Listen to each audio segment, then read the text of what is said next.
Hola, buenas noches a todos. Nos hemos retrasado un poco, hoy somos cuatro hablando y alguno está fuera de España. Bueno, esto de las conexiones de internet que siempre van bien. Bueno, pues hoy nos han jugado una mala pasada, como ayer también con 15 para rato que se nos iban y volvían. No ocurre nada, aquí estamos. Especial Grecia, especial Europa, como os hemos anunciado estos días. Tenemos un invitado, tenemos varios invitados muy interesantes hoy. Vamos a dar paso ya al primero, que es con el que estaremos el primer bloque hablando, no yo, que a mí ya me tenéis muy vista, sino vosotros. Voy a darle ya sin más retraso la bienvenida al señor Costas Isijos. Buenas noches, Costas. Buenas noches a todos los pueblos de España que nos ven. Bueno, ahora se puede usted imaginar que casi toda la audiencia que nos está viendo está en shock por escuchar al secretario internacional de Syriza hablar un porteño, casi podríamos decir un porteño perfecto. ¿Por qué no nos cuenta de dónde viene ese acento y ese perfecto español? Bueno, yo nací en Buenos Aires de una mamá argentina y un papá griego. Uh -huh. Me fui de la Argentina en la década del 70 durante una década muy difícil con mi familia. Estudié en el Canadá, en Cuba y desde el 80 estoy en Grecia. Uh -huh. Esa es la pequeña historia mía. Bueno, pues a nosotros aquí en la parada nos viene perfecto. ¿Qué quiere que le diga? Vamos ya a empezar, si le parece, hay mucha expectación con su participación aquí en la parada.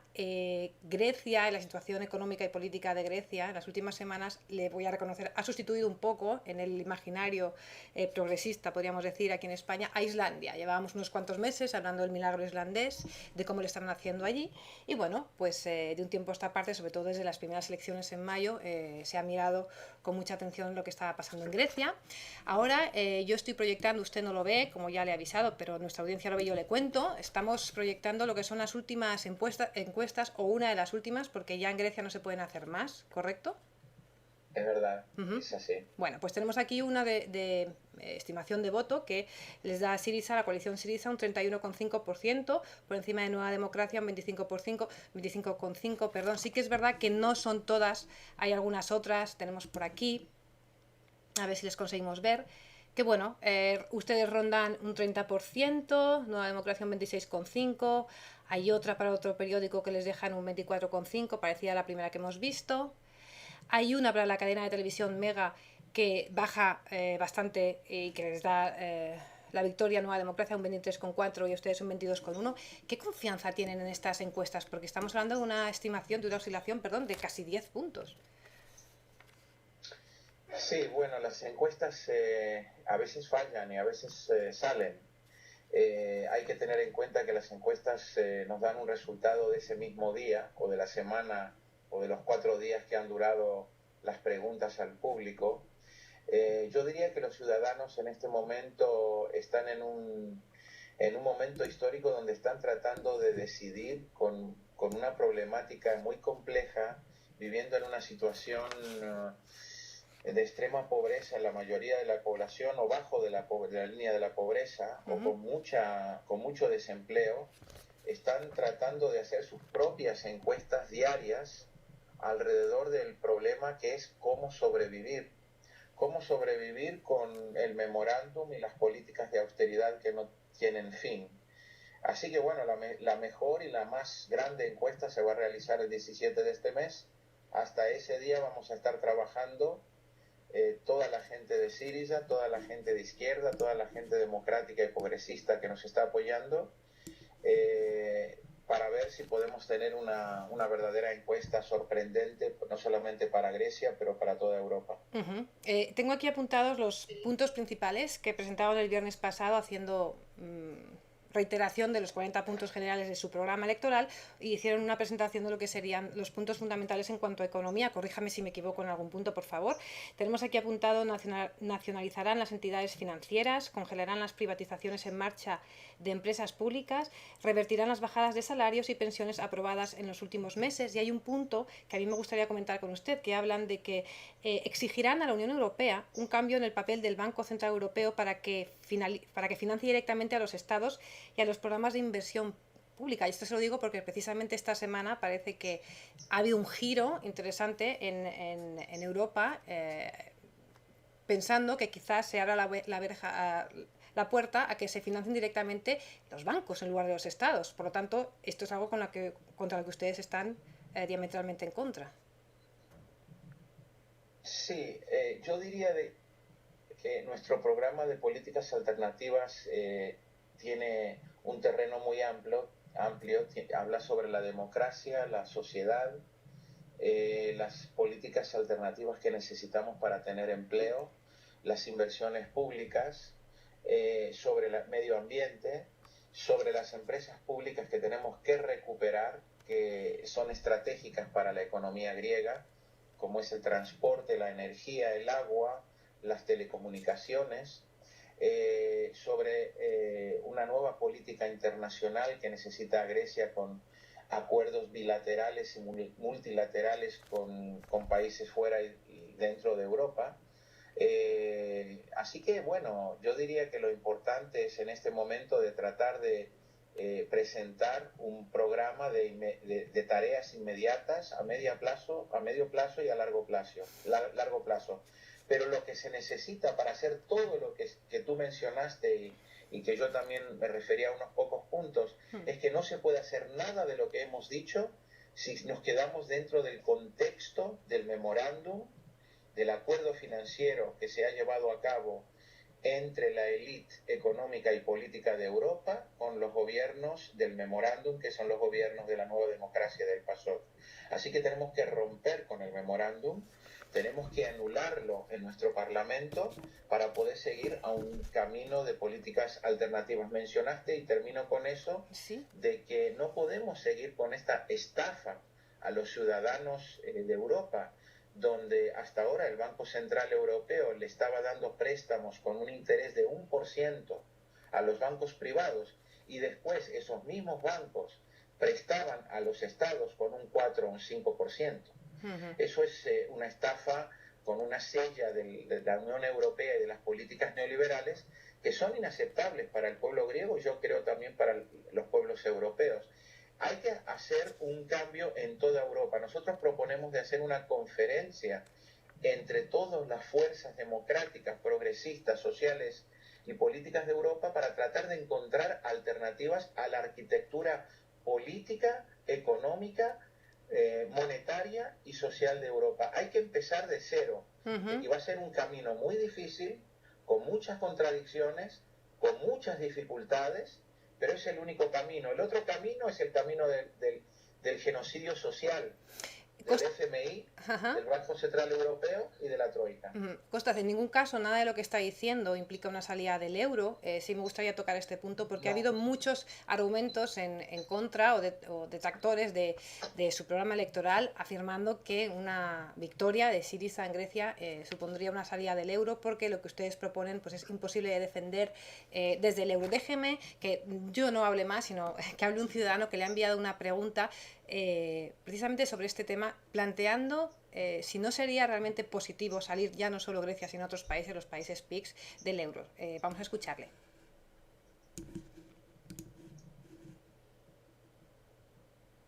¿Sí? ¿No lo está escuchando? No, no lo escucho. No lo oímos, ¿verdad?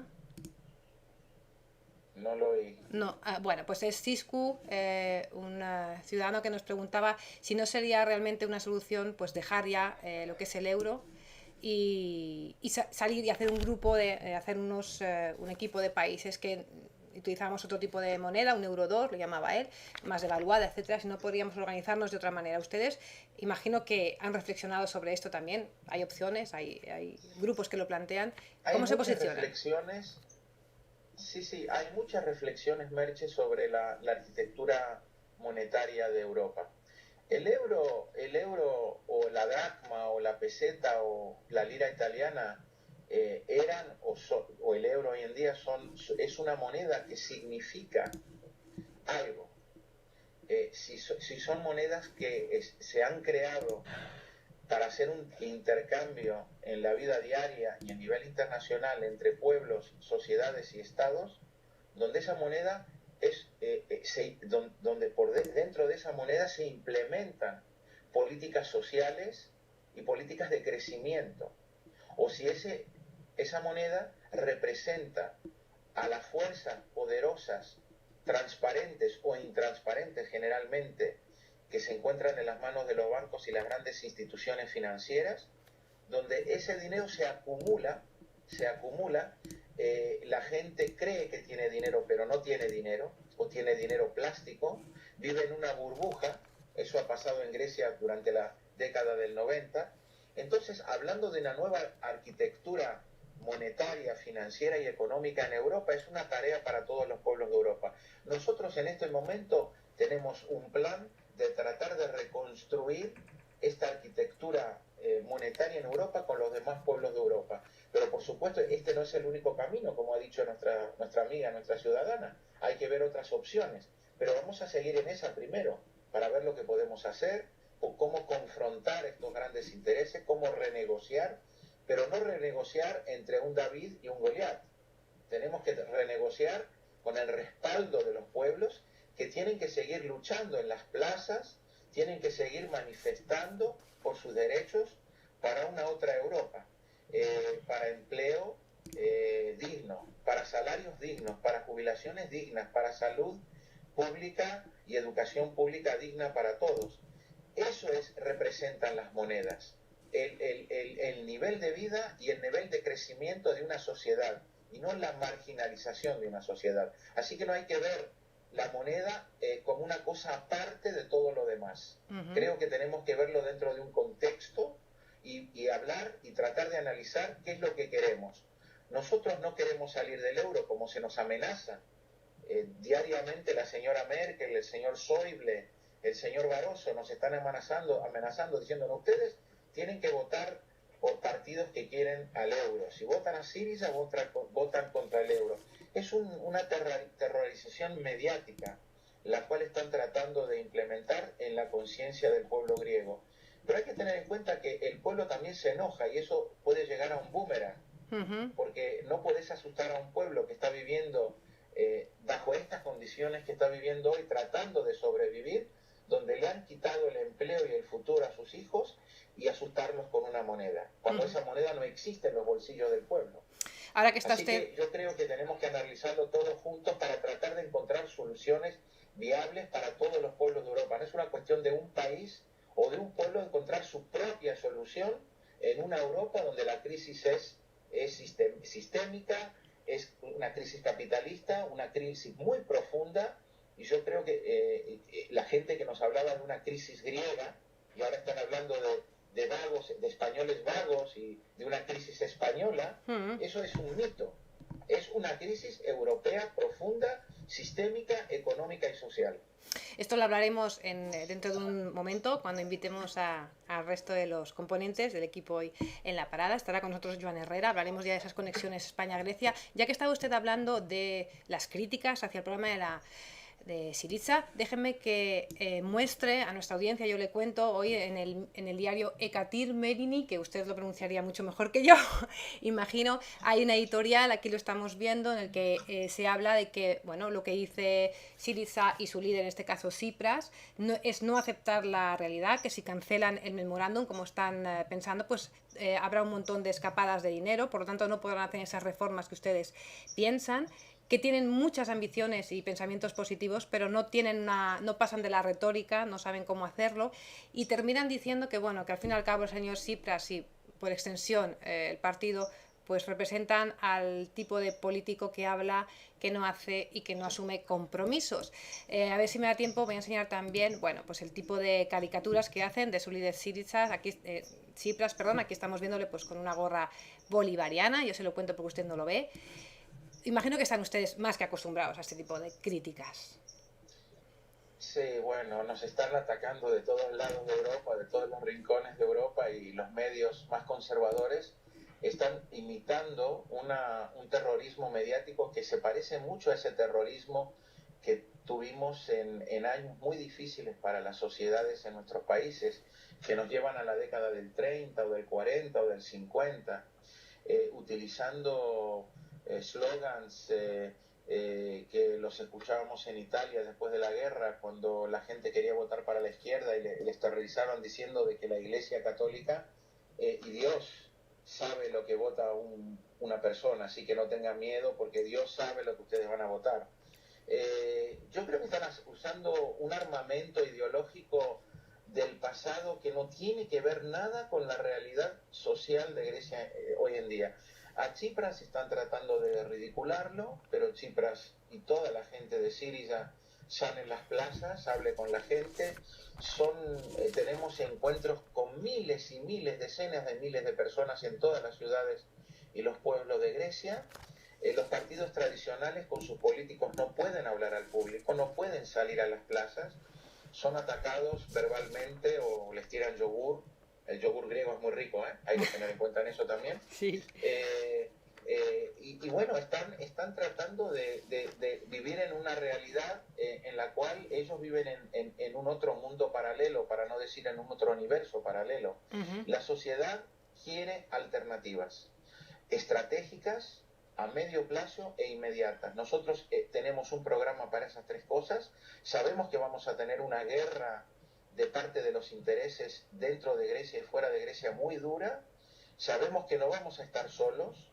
Sabemos que vamos a tener la solidaridad primero de todos los pueblos de Europa, de las comunidades, de los alcaldes, de las fuerzas políticas que también tienen su propio proyecto nacional y europeo, en el cual con ellos estamos dentro del partido de la izquierda europea, como es la Iniciativa per Catalunya, como es la Izquierda Unida, como es el PS español, como es el Frente de la Izquierda francesa, como es la izquierda alemana. Hay unos 30 y pico de partidos observadores y miembros del Partido de la Izquierda Europea. Tenemos un proyecto para una otra Europa y sabemos que ese proyecto va a ser un proyecto que va a ser amenazado y va a ser un proyecto que le van a dar muy duro de parte de los intereses, pero llegamos a un punto histórico en nuestro país donde ya se rompe un mito que dice: tenemos a los partidos que saben gobernar, que son serios, que tienen responsabilidades, y no tenemos nada que ver con estos pequeños partidos de la izquierda que son populistas, que son demagógicos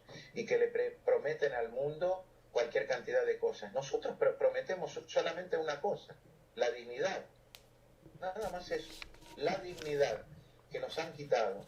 Y si esa dignidad quiere decir que una persona, una familia, tiene que tener empleo, tiene que tener salud pública digna para sus miembros de la familia, tiene que tener educación pública para sus hijos, nivel secundario, universitario y primario. Si tiene que ver, tiene que tener un ambiente, un medio ambiente que se respete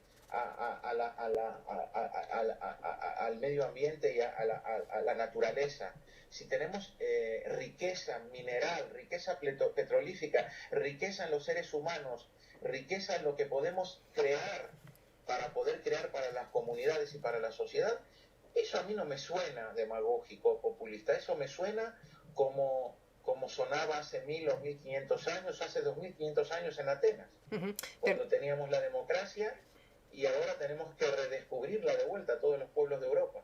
Todo lo que usted dice pues es muy humanista, es muy pro pueblo, es muy pro democrático. Y tengo aquí los 40 puntos básicos de su programa electoral. Permítame que le cite algunos que pueden ser interpretados de una forma populista, o por lo menos que la ciudadanía, el periodismo, el resto de política se puede preguntar cómo pretenden ustedes conseguirlo, más allá de escribirlo aquí. Por ejemplo, en el punto 12 hablan de utilizar los edificios del gobierno, la banca y la iglesia para alojar a las personas sin hogar. 13, poner en marcha comedores en los colegios públicos. Uno relativo a la defensa, que tienen previsto disolver las fuerzas especiales antidisturbios. Esto nos ha llamado mucho la atención. Prohibir la presencia de policías encubiertos o con armas de fuego en las manifestaciones y mítines. Retirar las tropas de todo lo que esté fuera de las fronteras griegas y, bueno, romper relaciones, por lo menos de cooperación militar con Israel. Salir de la OTAN. Todo esto, ¿cómo puede articularse más allá de estar escrito en un programa electoral, señor Costas? Bueno, todo esto no puede pasar el próximo día o en la próxima semana. Se necesitan pasos tácticos y estratégicos, se necesita una política decisiva y se necesitan alianzas dentro del país y fuera del país. Pero, por ejemplo, nosotros tenemos a una iglesia la cual participa en el sector privado. La Iglesia Ortodoxa griega tiene acciones minoritarias o mayoritarias en casinos, en hoteles, en complejos de 5 estrellas. Tiene inversiones en terreno.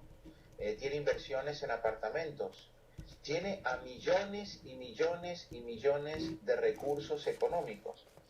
Eso no pasa por el Estado.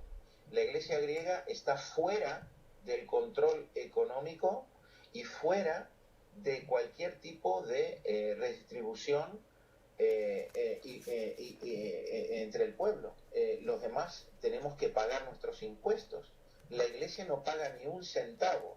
Eso no puede seguir así. ¿Y el tema de la defensa, señor Costas? Sí, el tema de la defensa, nosotros tenemos una carrera de armamentos con Turquía que dura más de 40 años. Grecia y Turquía son casi los mejores clientes en el mundo de los 8 o 9 países que producen el 80% de armamentos. Aviones, fregatas, tanques, submarinos. ¿Por qué? ¿Por qué tenemos que gastar tantos billones de euros anualmente cuando lo necesitamos en políticas sociales? ¿Por qué no podemos firmar un acuerdo con Turquía para reducir esos gastos entre ambos estados y crear un espacio de estabilidad pacífico para resolver nuestras diferencias sobre las leyes internacionales? Con un diálogo difícil, con un diálogo que es necesario, pero no podemos seguir comprando y gastando tantos millones y billones de euros anualmente para que, por ejemplo, yo le voy a dar un pequeño ejemplo. En el último acuerdo de los acreedores, Francia y Alemania le impusieron al gobierno griego del señor Papandreou que de los 120 millones de préstamos que íbamos a recibir, los 11 billones serían gastados para las compras de armas de Francia y de España y de Alemania, perdón. Eso no es ayuda, eso no es solidaridad, eso no es igualdad, eso no es convivir en Europa que puede tener un futuro para todos. Eso es un chantaje entre un fuerte y un débil. Esto es un chantaje entre un colonialista y entre las neocolonias en el sur de Europa. Y nosotros queremos cambiar este esquema. Va a ser muy, muy difícil, como por ejemplo, traer nuestras tropas de Afganistán o de Kosovo. Tenemos que gastar más de 200 millones de euros para mantener nuestras tropas en Afganistán, cuando tenemos que recortar el salario o las jubilaciones de los ancianos que no pueden vivir con 400 euros mensualmente. Y decidimos de hacer una política a favor de la OTAN para mantener tropas griegas en Afganistán. Eso no lo podemos seguir haciendo. Eso no es un Estado que tiene soberanía. Ese no es un Estado que quiere primero llevar a su pueblo las necesidades y cubrir esas necesidades a su pueblo. Ese es un Estado donde su élite política y económica primero da respuestas a los poderosos. Eso no puede seguir así. Señor Isijos, no sé si estoy diciendo bien su apellido, corríjame. ¿Estoy diciendo bien Isijos? Sí, lo dice con un acento ateniense perfecto. Será por la nariz, muchas gracias. Bueno, le estaba pidiendo que me valorara Amanecer Dorado. Este partido político consiguió un 7% en las primeras elecciones. Ahora parece ser que las encuestas le dan un 3,5, un 4,5, con lo cual parece ser que no entraría en el Parlamento definitivamente. ¿Cuál es la impresión que tiene dentro de la coalición Syriza? Porque parece que es obvio, en una situación de crisis, que el populismo, bueno, pues consiga, populismo fascista, ¿no? Consiga escalar puntos. Sí. Coménteme un poco esta situación. Sí, el Laurel Dorado, partido neonazi puro, no es un partido racista o xenofóbico, es un partido nostálgico de Adolf Hitler. Y eso para nuestro país es una vergüenza histórica, porque Grecia sufrió mucho durante la Segunda Guerra Mundial, tuvo una ocupación nazi fascista tremenda, terrible, brutal. Tuvimos un genocidio donde el 8% de la población se murió de hambre. Después de la Unión Soviética, de aquel entonces, fuimos el segundo país con más muertos, asesinados o gente que murió de hambre o que fue desplazada del país por la ocupación nazi. Y ahora en nuestro país, de tener un partido nostálgico de esa época y de esa era, es algo casi increíble. ¿Pero por qué? ¿Por qué? Porque bajo las políticas de austeridad, especialmente en los barrios de las ciudades más pobres, ahí donde el populismo, que tiene un proyecto de odio, de violencia, de elitismo de elitismo de género del ser humano blanco, ario, como ellos dicen, con una presencia muy grande de inmigrantes de otros países que han venido a Grecia, que han huido de la guerra o han huido del hambre o de los cambios climáticos, especialmente de Afganistán, de Kurdistán, del norte de África. Y esa gente conviviendo en los mismos pobres barrios, con estos pequeños focos y grupos nazi, ahí tuvimos el terreno de un experimento donde también los poderosos medios de información crearon un ambiente favorable para el partido nazi. ¿Cómo? Atacando diariamente a los inmigrantes, sin papeles. Entonces ya tuvimos hace 10 años el crecimiento del racismo y del xenofobismo, que se transformó en una ideología nazi y en una ideología fascista. Ahora, ¿cómo podemos eliminar, entre comillas, eliminar, por supuesto, este caso, este proceso? Solamente con políticas que van a dar crecimiento al empleo, a la cultura, a la educación en estos barrios. Transformar a estos barrios desde adentro y no solamente atacar verbalmente a los grupos fascistas que quizás los pueden fortalecer. Tratar de atacar las raíces sociales que han creado este problema. Este es un gran reto histórico, no solamente para la izquierda griega, yo diría para toda la sociedad griega, el pueblo griego, en los próximos meses y años. Y más allá de Grecia. Erradicar el nazismo. Y más allá de Grecia, le decía, porque al fin y al cabo es una tendencia, lo hemos visto en Francia recientemente con Le Pen, cuando estemos hablando ya con Joan Herrera nos podrá hablar, si da tiempo, del caso de Badalona.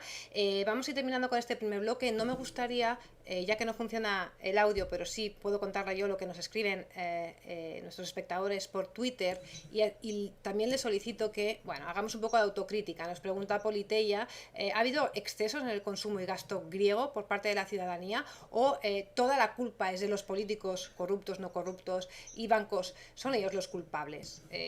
Señor Costas, ¿algo ha tenido que fallar la sociedad griega en estos últimos años para llegar hasta aquí, o todo es un efecto de un mal uso de unas malas políticas externas? Sí, tuvimos un endeudamiento muy grande de la clase media, que adquirió casas, adquirió su propiedad, pequeños apartamentos o hogares para no seguir en el alquiler. Tuvimos un consumo donde la clase media vivió en un mundo de una burbuja que fue creado por los bancos, pero este endeudamiento fue un proceso con un método donde el lavado de cerebro era: puedes consumir más, consume más. Los bancos están aquí para ayudarte. Y ahí tuvimos una tendencia donde las prioridades de la sociedad fueron creadas por los bancos y no por el Estado.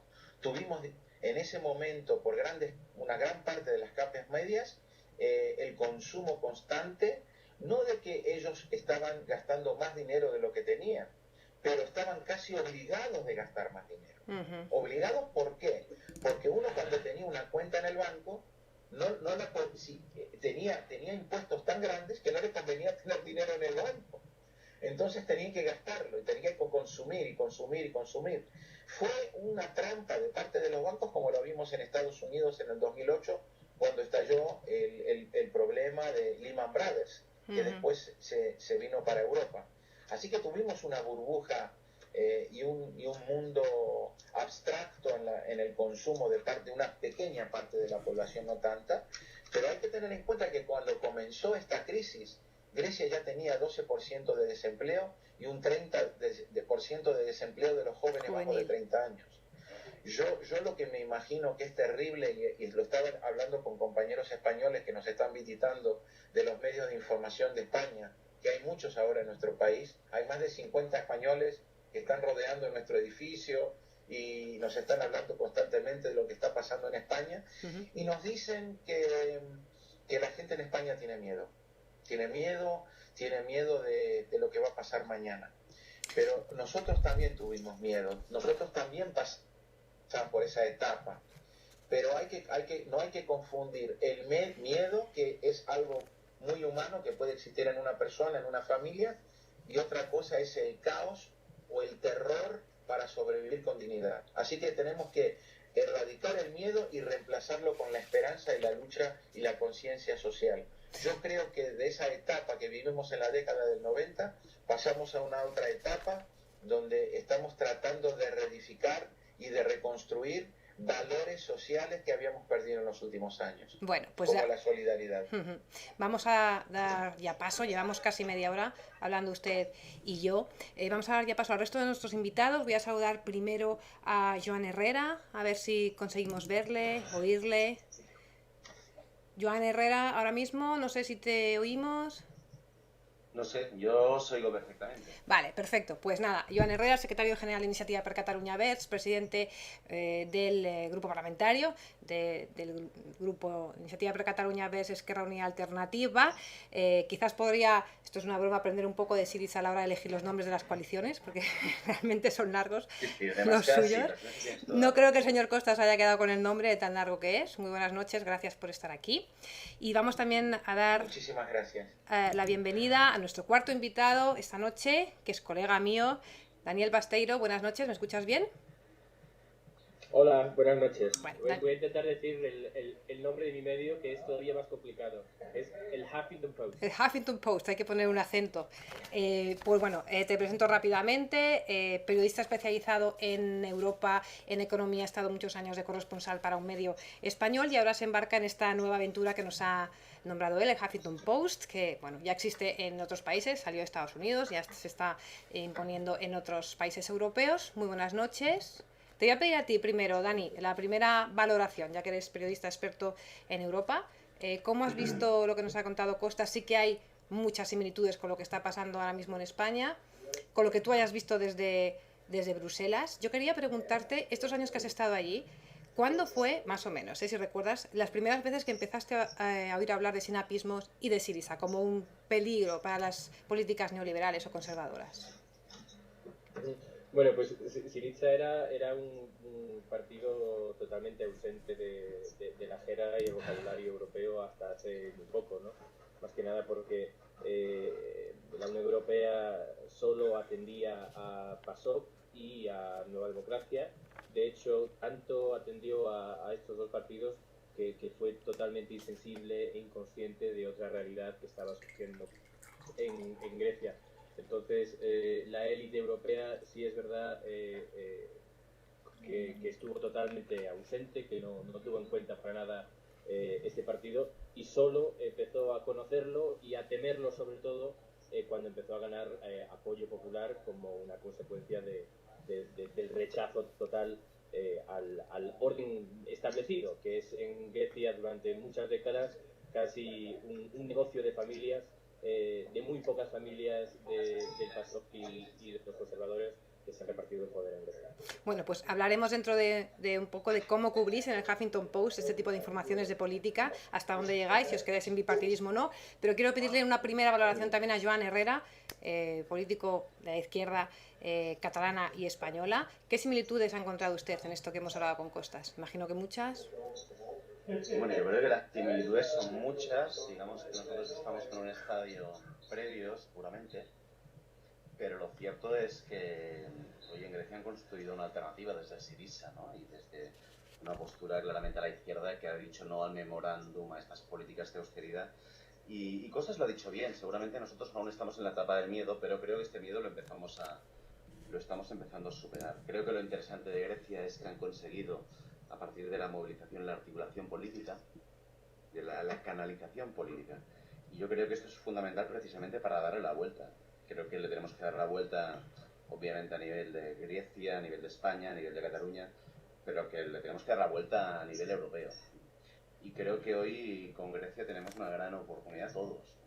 Lamentablemente la oportunidad la hemos perdido un poquito, ¿no? Con el referéndum irlandés. Está claro que el sí a las políticas de austeridad han sido, ¿no? Y Costas coincidirá conmigo, una mala noticia. Pero la verdad es que todos estamos muy expectantes porque, digamos que Syriza, pero yo creo que la sociedad griega ha hecho saltar por los aires a los partidos de la austeridad, del memorándum, de estas recetas que son un disparate, ¿no? Que vaya, recorte, que usted saldrá de la crisis. Y lo cierto es que Grecia aplicó esas recetas y se ha hundido. En España llevamos, acordémonos, ¿no? De Zapatero. Yo estaba en el Congreso ese 10 de mayo que hace el giro en las políticas a favor de las políticas de austeridad. Desde ese trimestre estamos en en estancamiento o recesión, es un fracaso absoluto. Y lo cierto es que estas políticas ni calman los mercados, ni sanean las finanzas de las administraciones y deprimen más la economía y, por supuesto, a la gente. Y es algo que tenemos que frenar, y yo creo que lo que están haciendo en Grecia es muy interesante. Señor Herrera, pero sí que coincidirá conmigo, o no, y ya me lo dirá, que es relativamente sencillo lanzar un programa como el que ha lanzado Syriza, estos 40 puntos, con aspectos tan agresivos en cuanto a la política y en cuanto a cómo organizar los estamentos. Por ejemplo, el hecho de utilizar los edificios del gobierno que tenía aquí apuntados, la banca y la iglesia para alojar a las personas sin hogar, pues es una medida que inicialmente es muy atractiva, pero es muy difícil de llevar cuando uno está en el gobierno. Eliminar el copago de los servicios sanitarios, esto es algo que aquí estamos escuchando mucho. ¿Usted asume todos los puntos? No sé si ha tenido oportunidad de leerlos. Todos y cada uno de los puntos de Syriza, ¿entiende que son aplicables en un país de varias decenas de millones de habitantes? Mire, no es que sean aplicables. Hoy estamos nacionalizando una banca y resulta que los bienes inmuebles de esa banca no sirven para dar un hogar a la gente que está sin hogar. Lo que está pasando con Bankia es una estafa. Es decir, ponemos dinero público, lo hemos hecho con carácter serio, y resulta que continúan con los desalojos, con esas entidades financieras. Se trata en definitiva de que si estamos poniendo dinero público, lo pongamos a favor de la gente. Y lo que está pasando es una estafa. Costas lo ha dicho muy bien. Lo que pasa con las políticas del Banco Central Europeo de dar dinero a los bancos al 1% y que estos presten a los estados al 5 o al 6, clarísimamente es la lógica de la socialización de las pérdidas después de haber privatizado las ganancias. Es decir, las ineficiencias del sector financiero la pagamos nosotros con la pauperación de nuestros derechos. Y por tanto hacen falta estas políticas. Ahora bien, yo creo que el problema es que ahora estas políticas, estas propuestas se escuchan. Y seguramente el programa hoy va un poquito más allá de Syriza. Pero no debe ser muy diferente al programa que planteaban hace unos años. Alexis Tsipras vino a Barcelona hace 3 años, cuando era, creo que, concejal en el Ayuntamiento de Atenas, sí, y se vio con Ricard Gomá, que entonces llevaba las políticas sociales en Barcelona. Ahora ya no las llevamos. Ahora en Barcelona también gobierna la derecha. Bueno, las políticas claramente valientes las planteaban entonces. Ahora, ¿el problema cuál es? Que entonces la gente no lo quería escuchar. Y hoy, en cambio, por el fracaso de las políticas de austeridad lideradas por Nueva Democracia y por el PASOK, la gente está escuchando lo que está diciendo Syriza, porque está en la centralidad del debate y en el sentido común. Yo creo que hoy la izquierda alternativa, la izquierda verde, debemos ocupar esa centralidad, pero obviamente lo tendremos que hacer con nuevas fórmulas, con nuevos actores, abriéndonos a más gente. Y yo creo que de Grecia tenemos que tomar nota de muchas cosas, sabiendo que necesitamos una vía propia en cada territorio, ¿no? Es decir, que Grecia es Grecia, que España es España, que Cataluña es Cataluña, pero tenemos que tomar nota de lo bien que se está haciendo y que hoy, sin lugar a dudas, el resultado más importante, las elecciones más importantes para la política española son las próximas elecciones griegas, y por tanto yo creo que no es un juego solo el futuro de Grecia, que lo está, por supuesto. Yo creo que en parte es la única manera de acabar con la política de Merkel, es un golpe encima de la mesa de la ciudadanía europea. Y esto está en el tapete griego y bueno, vamos a ver cómo lo podemos hacer. Pero lo que está diciendo hoy Syriza, digamos, lo decía hace tiempo, nosotros lo hemos dicho, y lo que pasa es que la gente no lo escuchaba, y en cambio ahora lo escuchan por el fracaso de las políticas de austeridad. Bueno, imagino que Costas y Hijos está de acuerdo, vimos por ahí una sirena, está de acuerdo con absolutamente todo lo que está diciendo Joan, ya que comparten ideología política. Voy a volver un poco a mi colega, a Dani. ¿Has encendido el micrófono? ¿Sí? Vale. Porque quería preguntarte, bueno, es de alguna forma predecible que estos dos señores estén de acuerdo. Me gustaría ver en un medio como el Huffington Post, de próximo lanzamiento en España, que tiene tanta presencia, o van a tener tanta presencia los blogueros. Imagino que para armar el periódico habéis analizado otras páginas con blogs y con blogs de política. Me gustaría preguntarte cómo se ven estos posicionamientos desde otras ediciones del Huffington, por ejemplo, de Le Monde, ¿no?, de Francia, también en Estados Unidos. ¿Hay blogueros que asumen todos y cada uno de los postulados que están desde Syriza y desde la izquierda catalana, Iniciativa per Catalunya? ¿Los aceptan bien? ¿Los ponen en solfa? Bueno, desde el Huffington Post tenemos una visión muy abierta. Es un medio nativo de Internet, es un medio que conoce y usa excesivamente las redes sociales, con lo cual tendremos mucha atención a todo eso que esté pasando. Y no hay ninguna duda de que Syriza en Grecia y otros movimientos en otras partes de Europa, en España muy significadamente el 15M, están logrando una relevancia por derecho propio que no se puede ignorar. En ese sentido, no seremos un medio que dé la espalda por otro tipo de intereses a eso que está pasando y que se está cociendo en las calles de Madrid o de Atenas, más que nada porque nos debemos a las redes sociales, a Twitter, a Facebook, a esas plazas públicas del siglo XXI donde se expresa la gente. Con todo, yo quería llevarme un poquito al señor Isichos a mi terreno que conozco más, para preguntarle por una cosa que dijo antes.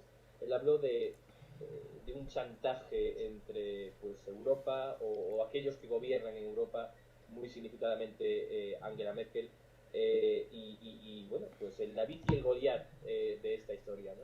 Yo quería preguntarle precisamente por eso, porque está claro que aquí hay un conflicto de legitimidad. Es decir, la Unión Europea es algo que nos tiene que gustar a todos, en el que cada pueblo tiene que estar, o nación o estado, en este caso son estados, tienen que estar representados y a gusto. También el conjunto de esos intereses que podría ser la Unión Europea tiene que estar a gusto en esa cuestión, ¿no? Entonces yo quería preguntarle al señor Isichos por ese juego de legitimidades, ¿no?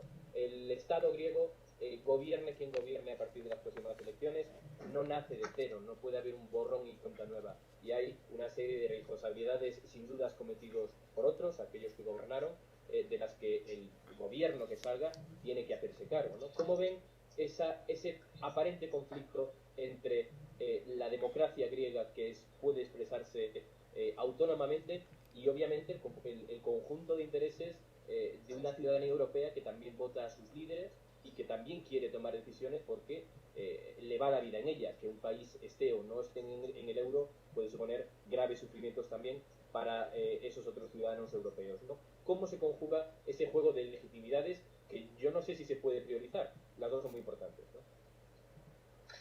Es una pregunta excelente porque se habla mucho de eso de parte de Syriza.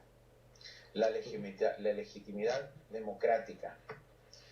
Cuando nos visitó hace un mes aquí el señor Schulz, Gabriel Schulz, el presidente del Parlamento Europeo, uno de los líderes del SPD alemán, nosotros le hicimos una pregunta muy importante en la cual no tuvimos una respuesta muy clara. Nosotros le dijimos y le preguntamos por qué el Parlamento Europeo no tuvo un debate o un voto sobre la entrada del FMI al mecanismo que en este momento tenemos en Grecia y tenemos en Irlanda y tenemos en Portugal, donde dentro de ese mecanismo conviven tres instituciones: el Banco Central, Estados europeos y el FMI. Pero el FMI no es una identidad o una institución europea, y bajo el Tratado Europeo, bajo muchos de los tratados europeos, para que sea legítima una entrada de una institución fuera de Europa, tendríamos que tener un proceso democrático. No tuvimos un referéndum en Grecia sobre eso. El Parlamento griego no votó para el primer memorándum del gobierno del señor Papandreou, no votó, no fue aprobado por el Parlamento griego, fue aprobado solamente entre un tratado, como dicen ellos, internacional o multilateral entre el Estado griego y los tres componentes de la Troika, pero sin el pueblo, sin sus representantes en el Parlamento. Por eso en este momento hay tanto temor de parte de la señora Merkel y del señor Schäuble y de todo ese aparato que trató de implementar estas leyes de austeridad, estas políticas de austeridad en Grecia, en España, en Portugal, en Irlanda, en Italia, bajo la troika o sin la troika todavía en algunos países, pero teniendo en cuenta que no fue un proceso democrático. Ahora, el 17 de junio, vamos a tener un proceso democrático, donde el tema central de nuestras elecciones es la legalidad o no, bajo la Constitución griega o bajo los tratados europeos, si este memorándum está bajo de una legalidad. Ese es el temor de la élite europea en este momento. Y la segunda cosa, y termino, es de que de nuestra parte se escuchan ruidos. No sé es que le iba a decir, le estamos escuchando terriblemente mal, entonces yo no sé si tiene usted el teléfono móvil cerca, aléjelo, siempre lo digo, aléjelo todo lo que pueda. No lo tengo cerca. Bueno. Sí, ahora no sé si me escuchas mejor. Ahora mejor, esa segunda cosa que nos quería decir. Bueno, sí, la segunda cosa que quería decir, termino con eso, es de que nosotros por supuesto tenemos responsabilidades, pero primero tenemos que saber quién creó esa deuda, cuándo fue creada, quién la tiene que pagar, y por eso nosotros pedimos una auditoría internacional para la deuda, como se ha hecho en otros países. El ejemplo más claro es que tuvimos Juegos Olímpicos en Grecia, donde el presupuesto de estos Juegos Olímpicos fue votado por el Parlamento griego, teniendo una suma inicialmente de 4.5 billones de euros, y la suma total fue 25 billones. Si uno multiplica la compra de armas, las grandes obras, pequeñas, medias o grandes, que se han realizado con presupuesto con 5, con 10 billones, terminaron con 50 o con 80. Esta es una estafa democrática de parte de los representantes de los grandes intereses económicos y de la élite política de nuestro país. Y por eso nosotros queremos tratar de saber que si vamos a pagar la deuda, queremos saber qué deudas es, quién la ha creado y quién es responsable de esa deuda. Y todo lo que le corresponde al pueblo, el pueblo la va a pagar. Pero también todo lo que corresponde a los bancos, que en este momento solo los bancos que pueden estar salvados bajo estos tratados en las políticas, entre comillas, de ayuda económica, también tenemos que saber por qué estos bancos tienen que ser salvados y qué han hecho con ese dinero que se fugó del país. Tenemos a 75 billones de euros que fugaron del país en los últimos 2 años y se encuentran en paraísos fiscales del Caribe y de Suiza. Tenemos que tener respuestas para esto. Bien, esa auditoría interna es la que ustedes pondrán en activo en el caso de que ganen las elecciones. Me voy ahora con Joan Herrera. Estamos pidiendo una auditoría internacional donde van a participar hasta novelistas, hasta economistas, no solamente de Europa y de todo el mundo, pero también de Grecia, y bajo los auspices de la Unión Europea, por supuesto, el voto del Parlamento Europeo.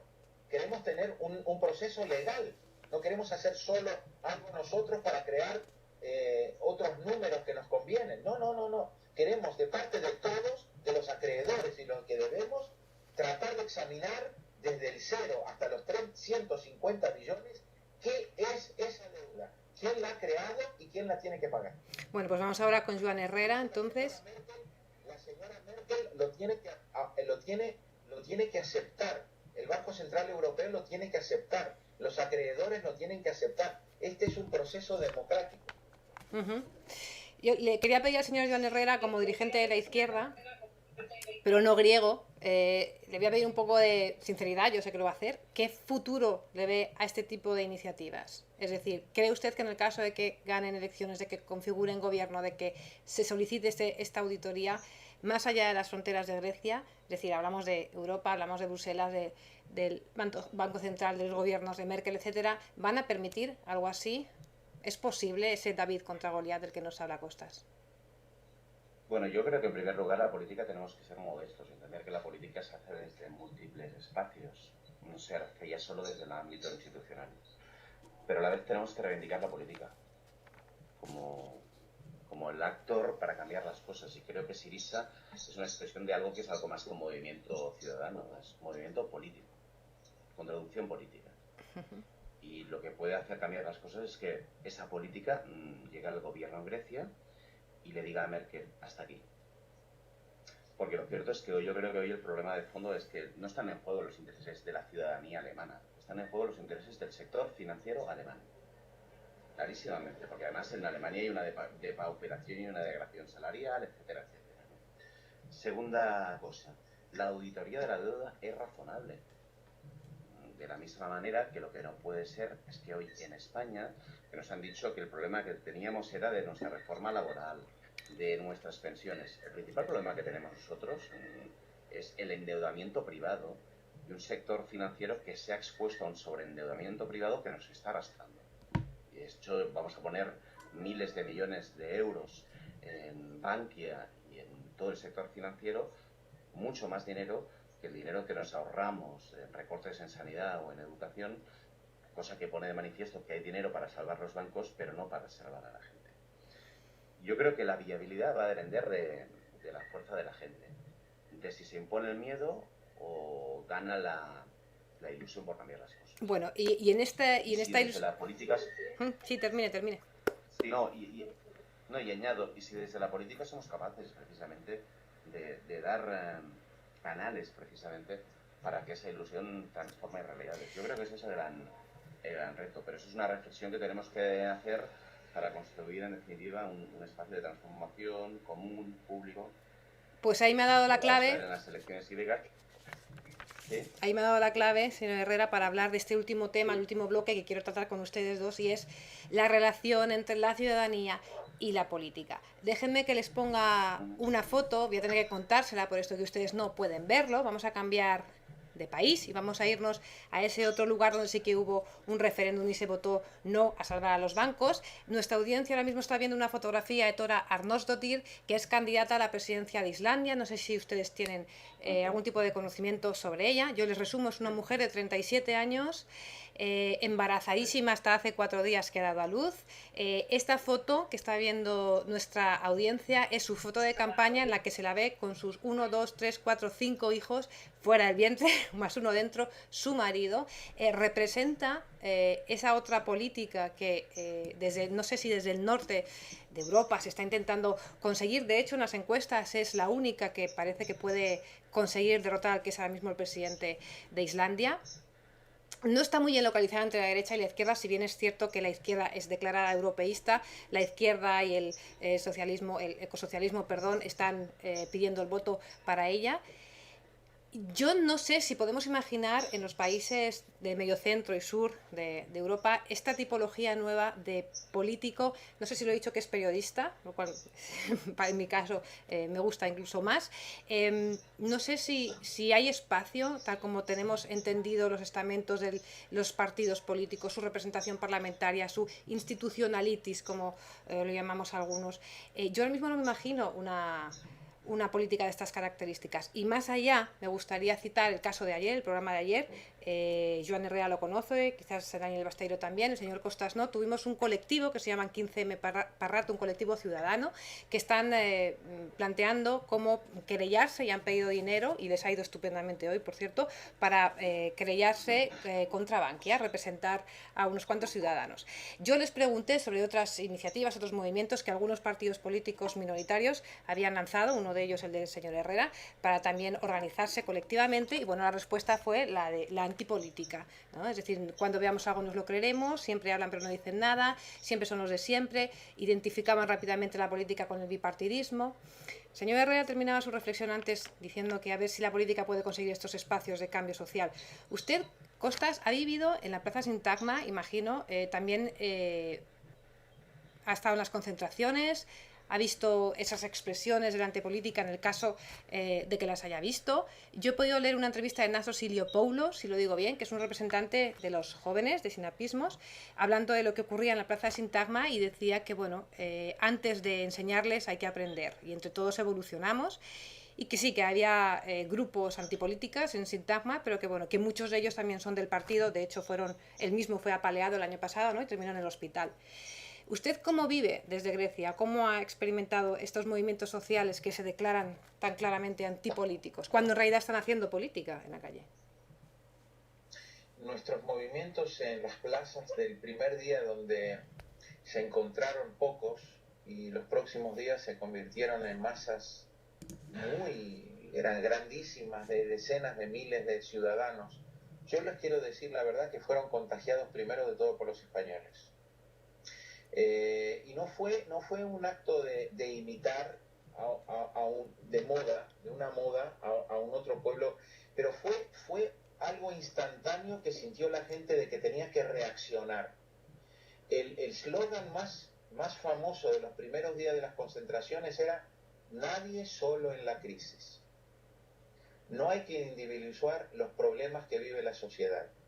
Tratar de tener una conciencia solidaria con toda la gente que está a su... Entonces en nuestras plazas, nuestros partidos, nuestra juventud, las otras organizaciones de izquierda, dejamos nuestras banderas partidarias en nuestras oficinas y fuimos a esas plazas como ciudadanos, pero con nuestras ideas. Los demás tenían sus propias ideas y convivimos con esa gente.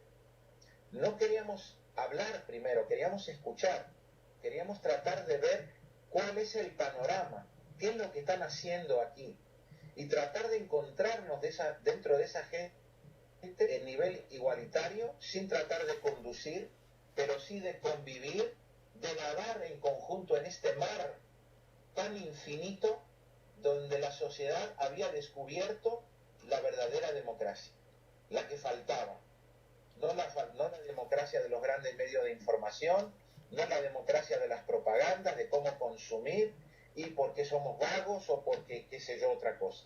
Entonces estas plazas nos reenseñaron, nos dijeron, nos dieron un mensaje muy claro, que desde abajo hay que construir lo nuevo, pero también tenemos que tener y conservar nuestras libertarias, nuestras ideas de tratar de tener un proyecto político, pero no solamente como una vanguardia, que a veces esa palabra no es muy fácilmente aceptada por los demás que están fuera de los partidos, gente independiente, pero tratar de tener un proyecto conjunto en las plazas, de cómo ayudar a la gente. Y la segunda cosa que nos ayudó mucho, la segunda cosa que nos ayudó mucho para tratar de ver cara a cara, de ojo a ojo, lo que estaba pasando en nuestro país, fueron los suicidios. Uh-huh. Tremendo. No quiero que ningún pueblo lo vivimos viviendo nosotros o los compañeros y el pueblo italiano, que también tiene ese gran problema. Los pueblos del Mediterráneo son pueblos muy orgullosos y las familias son unidades de conciencia social. Una persona, un abuelo, una abuela, no se siente digna si no puede vivir con sus propios medios y su hija o su hijo le tiene que llevar un plato de comida sabiendo que sus nietos no van a tener tampoco comida ese día. Uh-huh. Y por eso esa gente se quita la vida de la cultura, de quitar la necesidad que una otra persona necesita dentro de una familia. Lo que eso ocurrió, está ocurriendo ahora en la sociedad. Toda esta sociedad se está convirtiendo en una familia, donde todos son solidarios. Uno entra en el autobús, entra en el micro, entra en el metro, entra en el tren. Toda la gente está hablando de los problemas de poder sobrevivir, de cómo pagar los impuestos, cómo pagar la electricidad, cómo pagar diariamente para poder sobrevivir con dignidad. No tienen vergüenza de decir que no puedo sobrevivir como un ser humano. Uh-huh. No tiene vergüenza la gente de decir la verdad. Ese es un paso muy importante para tratar de redescubrir que tenemos una obligación social y política de participación directa, de participación para poder formar un proyecto político desde abajo. Mientras nos está usted hablando, señor Costas, estamos proyectando la carta de suicidio de Antonis Parris, es uno de los últimos hombres que cometió suicidio en Grecia. Usted está hablando, voy a pasar ya a Joan Herrera para acabar con este último tema, está hablando de unir esa vanguardia que es la calle con un proyecto político. Usted nos lo cuenta como si en Grecia lo hubieran conseguido. Aquí en España todavía andamos en ello. Señor Herrera, no sé si me está escuchando. Sí, sí. De escuchar a Costas, usted lo hace con envidia, comprende que es un proceso que aquí alcanzaremos. No se trata de envidia, yo creo que son procesos distintos y lo cierto es que en España las cosas han empezado a moverse. Estábamos en un escenario el 15M hace un año, otro escenario fue en octubre antes de las elecciones generales, otro escenario son las elecciones generales, máxima movilización a la izquierda como nunca, yo creo, y giro a la derecha también como nunca. Y después vino una huelga general, con un papel activo, muy activo de los sindicatos, y una huelga general que ayudó a cambiar cosas, a generar conciencias. Y el 15M continúa cambiando conciencia. Estamos en un proceso, Costas lo decía, no de enseñar, sino de aprender y de compartir. Ahora, yo creo que lo que se trata es que los movimientos aprendan y nos enseñen, pero que a la vez entendamos que tenemos que hacer procesos de transformación. Mire, vamos al caso de los bancos, ¿no? En los años 90, las cesiones de crédito del Santander, fue un modesto partido, que era Iniciativa, quien interpuso una demanda. En el indulto a SAE, al segundo del Santander, hemos sido nosotros quienes hemos interpuesto la demanda. La gente del 15 de Barato está haciendo una tarea ingente y hoy además ha ido por el crowdfunding muy bien a la hora de recoger los recursos para hacer la demanda precisamente por Bankia. Y vamos a tener que hacer muchas más cosas. Y yo lo que creo es que aquí todo el mundo tiene que jugar un rol activo, todo el mundo. Porque lo cierto es que yo creo que en España, el caso de Bankia es un antes y un después. Hasta ahora nos decían, oye, y bueno, alguna gente se lo creía. Y esa resignación que hablaba Costas es cierto que existe hoy en la sociedad española. Pero lo cierto es que el caso de Bankia, desde mi punto de vista, es el salto cualitativo y la inexistencia de responsabilidades políticas y judiciales es lo que hace que la crisis económica y social se convierta ya en una crisis democrática, moral y ética, ¿no? Y eso es lo que tiene que permitirnos dar el salto, y que el salto no sea un salto al vacío, sino el salto de una construcción de algo distinto. Y creo que eso es lo que tenemos que construir todos, y todos, cada uno desde nuestra trinchera, pero que vaya, que estamos en camino y lo tenemos que hacer a nuestra manera. Y tenemos que sacar las lecciones de Grecia, porque Grecia, digamos que la cosa se ha ido deteriorando y ha costado mucho precisamente la construcción de esa alternativa. Yo creo que tenemos que reaccionar antes y lamentablemente los pasos que estamos siguiendo en nuestras políticas económicas son pies juntillas lo que anteriormente hizo el gobierno de PASOK, de Nueva Democracia. Y eso es lo que tenemos que girar antes de llegar precisamente a la situación en la que estamos, que yo creo que es una situación también muy límite y que estamos hoy al borde del rescate, y de un rescate que no va a ser a cambio de nada, sino de otro memorándum sobre el que la sociedad española pues posiblemente se tenga que pronunciar finalmente en contra desde nuestro punto de vista. Bueno, pues cada uno en su trinchera, como dice usted, ustedes dos, Costas, Joan, desde la política, Daniel... Pero golpeando, sí. cada uno en su trinchera, pero golpeando juntos, si me lo permite. Yo creo que se trata la huelga general, el 15M, fuerzas políticas, de lo que se trata es de golpear juntos. Y sabiendo que hay matices distintos, que hay roles distintos, que hay actitudes distintas, pero hay que golpear, porque lo que no podemos quedarnos es impasibles. Me ha gustado mucho lo que decía Costas, de ese lema ante la crisis, de nadie solo, ¿no?, ante la crisis. Yo creo que eso es precioso por una razón, porque lo que hace es generar colectividad. Llevábamos demasiados años cada uno pensando en el individuo, sin crear conciencia, y en parte conciencia de clase, y creo que ese es el elemento clave y fundamental. La creación de una sociedad, de una familia, del sentimiento de pertenencia a un colectivo, y decir que vamos a decir que no a esta estafa, ¿no? Yo creo que se trata de esto, y esto es lo que estamos intentando construir, y el llamamiento que hacía Costas a nivel europeo de todas las fuerzas progresistas, yo diría de todas las fuerzas que están a favor de la democracia, de la equidad, de la fraternidad, de algo tan básico, de algo, incluso algo que va más allá, es algo más elemental que los valores de la izquierda, diría, Costas. Yo creo que ese llamamiento precisamente hay que recuperarlo en Europa para volver a construir Europa desde parámetros radicalmente distintos a los parámetros que se está construyendo Europa. Y la única manera de construir Europa no es aceptarles el chantaje, sino el golpe encima de la mesa que les diga basta. Y yo creo que esto, la mejor oportunidad la tenemos el 17 en las elecciones griegas. Es la primera oportunidad. Bueno, déjenme que haga una referencia, porque usted, Joan, no ha nombrado a los medios de comunicación, y sí que de alguna forma somos catalizadores de estas formas de pensar y de expresión.